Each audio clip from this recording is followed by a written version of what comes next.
সম্মানিত দর্শক, আপনারা দেখতে পাচ্ছেন এটা সিলেট বিভাগের সুনামগঞ্জ জেলার জগন্নাথপুর উপজেলার একটি এলাকা।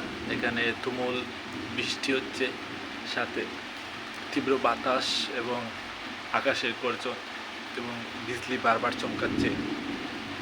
মানে খুব ভয়ানক একটি পরিবেশ, ভয় পাওয়ার মতো অবস্থা। যে আপনারা দেখতে পাচ্ছেন যে বিজলি কীরকম চমকাচ্ছে। এই মোবাইলের ভিডিওতে যেরকম দেখা যাচ্ছে, বাস্তবে এর চাইতে ভয়াবহ অবস্থা এবং খুব প্রচণ্ড জোরে শব্দ করতেছে আকাশ।